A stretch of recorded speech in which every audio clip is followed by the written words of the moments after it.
We've all lost matches in Pokemon Unite due to Zapdos, or many matches due to Zapdos. And today we're going to teach you how to win more of your Zapdos encounters so that you're winning more games. We're going to talk about offense and strategy. We're going to talk about defense and zoning. And we're going to give you some cool tricks to make it so that you have the edge in a one-on-one fight. And to give you an idea of what some of these tricks are going to be like, take a look at Snorlax here. And here's his big old shield. He's so cute. Look at him go. He's just trumpling along. Well, did you know you can make him run like, I don't know, super fast at the enemy team? There's a bunch of cool stuff that you can do that'll make it so you got a big edge over the enemy team. So let's start talking about it. So there's a bunch of things going on screen right now that are absolutely terrible in terms of being able to take down Zapdos. And let's see how many of them you already know just by looking. First off, our level. Being level 10 at the end of the game is not okay. You need to be a higher level than that.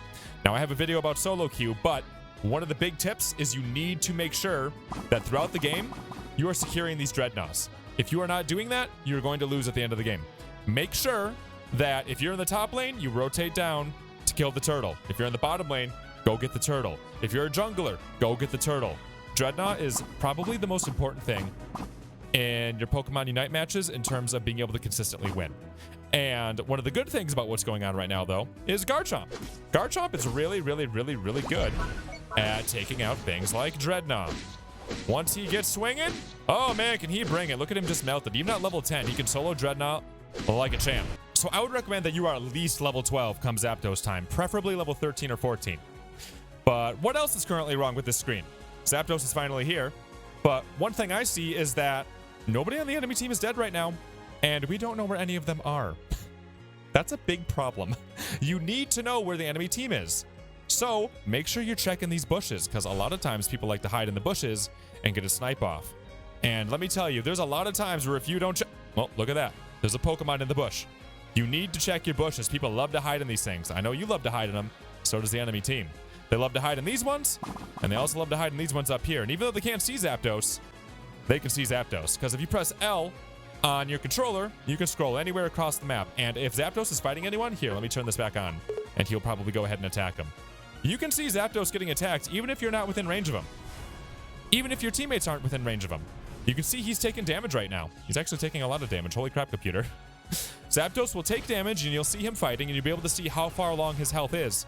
And you can be literally anywhere on the map and still see that. And in fact, I would go into your settings here. Go to controls, and then camera sensitivity. Go for minimap hidden, and crank up the sensitivity a bit. That'll make it so that you can move faster and take a look at what's going on in the middle of the map. All right. So we went ahead and we solved some problems. We're level 13 now, and I guess we evolved into Cinderace from Garchomp. We checked some of our bushes here. There's nothing going on up there, so we're good to go. But there's still one huge problem. And that huge problem is our health. You do not want to be in the middle of the zone here with health like this. I encourage you, if you feel like you got time to go ahead and heal, just go and heal, man. You don't need to sit here and stay here just for the sake of staying here. Make sure you are in a good position to fight. And your health is a big part of that. And now if you're concerned how long it's going to take you to get back into the fight, we'll go ahead and take a look at the timer here. It's going to take about 8 seconds. So we're going to go to the jump pad and then jump, counting from 450. And you'll see that by the time we get over there, it's going to be about 442, if not sooner. And 8 seconds, well, what does that really mean anyway? Like, how long is it going to take for a Pokemon to take down Zapdos? I did some numbers. A Pokemon at level 13 is what I was judging this off of. I tested Garchomp, I tested Gengar, and I tested Cinderace, because they're all pretty good at melting Zapdos. Garchomp is about as good as it gets. So Garchomp at level 13 with the items that you would expect on him takes about 24 seconds. Cinderace at level 13 takes about 30 seconds. And Gengar takes about 24 seconds. So if that's just one Pokemon in there, that's about how long you have to get over there. Now keep in mind, if the whole team collapses, it happens really fast. And maybe that should encourage you to work together to take down Zapdos, because if you got a bunch of people out slapping the bird at the same time, that 24 can turn into like a 10. It could be like, boof! You can all collapse on Zapdos really quickly. It happens a lot faster than you probably think it does, as long as you are using the correct Pokemon. So now that you kind of have an idea of what's going on around Zapdos and you're healed up and you got a good level, one thing I'd recommend, depending on what character you're playing, is think about this top area if you're playing a ranged character. Reason being is that it is way less narrow than trying to go ahead and fight things from around in here or fight things around in here. If you're up top over here, you have a big wide range to go ahead and just run away, get into the grass, break line of sight, and make it so you can be a little bit more strategic in your attacks. If you are caught up in here, there's a good chance somebody's going to really mess with you, like a Snorlax or a Mr. Mime or really any other defender that'll really crowd control you. This top area gives you a lot more freedom to move around. So we have one more big problem on screen right now, and it is our Unite move. It's not ready. So what can we do to make it ready? Well, we can wait. It takes about 2 minutes and 15 seconds on average, depends a little bit on the Pokemon and their moves. It takes about 2 minutes and 15 seconds to go from 0 to 100%. Now there's things you can do to speed that up. One of which is take out wild Pokemon. You will get 4% every single time you take out a wild Pokemon. That can be Apom and that could be Zapdos. It's always 4%, which is kind of silly that there's no difference between the two. Another thing you can do is turn in. So when you turn in here, you'll see it jump up. And that number it jumps up by is supposed to be 10%. But it looks like it changes per Pokemon. So Cinderace here does 8%. A lot of other Pokemon will do 10%. Some Pokemon don't charge up at all, which is really interesting, like Wigglytuff. It varies a little bit. Take a look at your Pokemon, go ahead and study them, and you'll see that turning in makes it go up, and taking out wild Pokemon makes it go up, in most cases. But now let's talk about sniping. Cinderace here has the ability to go ahead and use his ultimate move, and frankly, just his basic attacks are really strong. And he has a lot of extra attack speed after he uses his ultimate move. Look how fast he freaking melts Zapdos. Jesus. Other moves that are really, really powerful for sniping. Venusaur has Solar Beam. Pikachu has his Electro Ball. Discharge on Zeraora is pretty effective. Lucario has a really good one with Power Up Punch, because Power Up Punch gains more power the lower the Pokemon's health is. And if Lucario was leveled up, his Power Up Punch gives him the Unstoppable status, which means that he's going to get in there no matter what. Mr. Mime has his Unite move, which can go ahead and secure Zapdos. And Snorlax has his Heavy Slam. And don't forget about Gengar. He can sneak right up on in there, teleport, and boom, there goes Zapdos. I know some of you like to turn in right before Zapdos. Starting at 205 will allow you to get a 100 score right when the 2 minutes hits. Starting at 205. You try 206, you're going to get a little dicey. Try at 205, and you're going to guarantee yourself a big 100 right at the start of Zapdos. And the reason why that matters, other than the 100 score itself, is that it messes with the enemy team. If they're in a position where they had you pushed back a little bit, but then you get a big 100 on them, suddenly the whole map flips around, and they're not just thinking about defending, they're thinking, oh man, maybe we have to take down Zapdos ourselves, which will open up the opportunity to maybe get a cheeky snipe in from a distance like this. And actually, as long as we have Cinderace up here, fun fact about Cinderace, which might help you in some of your Zapdos battles, is take a look at that boosted attack gauge. Pop. Now it's going to take about 4 seconds for that thing to disappear. And gone, right? That's very normal on all the Pokemon. Takes about 4 seconds. Very big deal on something like Garchomp. But something you can do with Cinderace is you can hold it. So if you go and get your boosted attack ready, it's not going to go away. And a way you can tell it's ready, and a way you can tell it's ready on the enemy team, is this little soccer ball that he has. If he has a soccer ball ready, that means that his next attack is going to be a big one. And another one, as long as I'm thinking about it, Garchomp has his combo where he needs 5 basic attacks to really start doing a lot of damage. Once he's fully charged up at 5 basic attacks, his little fins, his little shark fins, they glow red, which is kind of cute. Or terrifying, I guess. One tip right away is this right here. You see that? We're under the final 2 minutes, but Rotom's on our side. Rotom will persist throughout the game as long as you get him before the 2 minutes start. And this will put pressure on the enemy team to either deal with Rotom or to deal with Zapdos. If they don't deal with Rotom, you can go ahead and get a really quick score. What a goal! Just like you had a Zapdos. So again, they're either going to split up or you're going to get an easy score. And now on to defending. I'd argue that defending is just as important, if not more important, than offense. Because when you're defending, you are either protecting a lead or you're trying to protect your damage dealers so that they can go ahead and take Zapdos so you can retake the lead, right? So very, very important role playing defender here. So things you should be thinking about when you're trying to defend Zapdos here. Make sure you keep looking at your mini-map. Your mini-map is a big deal. If you're not looking at your mini-map, you don't have intel. You need to know what's going on around you. Make sure you're also paying attention to how many enemies are dead on the top of the screen, because that will let you know how many people you have to deal with. And you're going to have 3 main ways the enemy team's going to go ahead and try to steal Zapdos from you. They're going to try to come from up top. They're going to try to come from the middle. They're going to try to come from the bottom. Now, it's very normal for people to try to come right through the middle if you go ahead and take out the enemy team and they're rushing to come back in and get that last snipe off. But make sure you're looking at your minimap and nobody's sneaking up into this grass down here or sneaking him down to here trying to get a snipe from a distance like a Venusaur with a solar beam. And also make sure they're not doing the same thing up top. All right? But now let's talk about a couple of tricks that we can do to make it so that if they are filtering through the middle, you can really stop them in their tracks and really frustrate them. One of which here is with Snorlax. We showed you this at the beginning of the video. So one thing that Snorlax can do is he can block like this. And if he's blocking like this, nobody's getting past him and they're getting knocked back and they're getting grouped up, which makes it so other characters on your team can take out the enemy team really easily. But something cool about what we can do here with Snorlax is if you have an X-Speed equipped, use X-Speed before you use your shield. And what'll happen is you can charge at him like really fast and really push him back an extreme distance. Also, pro tip, in case you didn't know, you can roll with Snorlax during its ult. Bonk.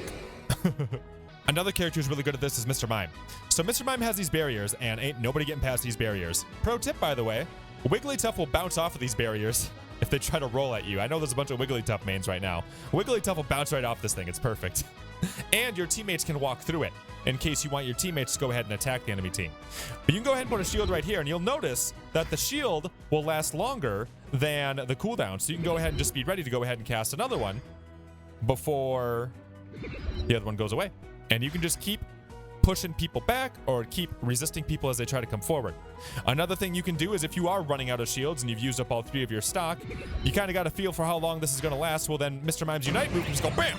And then really stun people. It does a ton of damage, and while they are being affected by Mr. Mime's Unite move, they can't do anything. They become incapacitated. So Mr. Mime's Unite move is really sick for Zapdos. On top of the fact that since it does so much damage, you can actually hop over the wall here and attack Zapdos in a pinch. And I guess as we're on the topic of jumping over things, can you jump over this? Yeah, you totally can. There's a bunch of things in this game where you can kind of jump over areas that you wouldn't expect to. The eject button's notorious for this. Like, you can eject right through some of this stuff. Like, even over here. They kind of give you an idea that when they show you the eject button in the menu, where it lets you go an extreme distance much farther than the arrow tells you. So don't be afraid to utilize that if you're trying to run away from someone or if you're trying to catch ground on someone. And now, it would be silly of me not to mention the other side of defending as long as we have Mr. Mime on board here. The other side of defending is, what if they get Zapdos? Uh-oh. You need to stop them. If they get Zapdos, you need to kill them. You need to do everything you can to make it so they cannot reach one of these points and get an easy score. They have 30 seconds after Zapdos is downed to go ahead and score. Just like you would have 30 seconds if you took out Zapdos to go and score on their goal. So if it is 8:41 right now, you'll have until 8:11. You got 30 seconds after Zapdos is down. So since you can go ahead over to here and keep them from coming in, well, another thing you should do is maybe consider to keep them from coming down this way.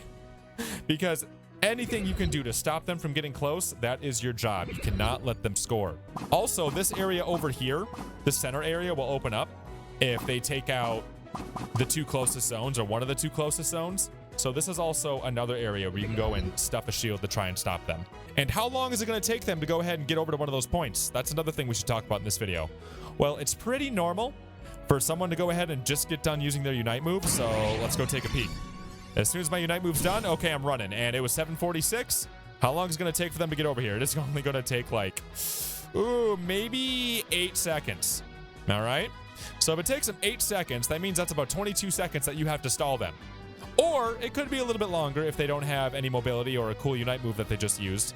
So 30 seconds might sound like a lot, but it might not be as much as you really think it is once you factor in that they need to travel over there. And, you know, as long as we're talking about defending, we do need to talk about something I see happen all the time. Let's say you just secured Zapdos, and you're like, oh man, let's go run, I gotta go score, bum, bum, bum, bum, bum, bum, bum, and you rush over to their goal, and you go slam your 100 down, boom, what a goal! When that happens, please, for the love of God, just leave. I see so many teams lose the whole game because they get their big score in or only like 2 people score, and then they're like, oh, I just want to keep flexing and I want to beat people up. As soon as you score, you need to run away and then try to get back to your spawn. Just get out of there, man.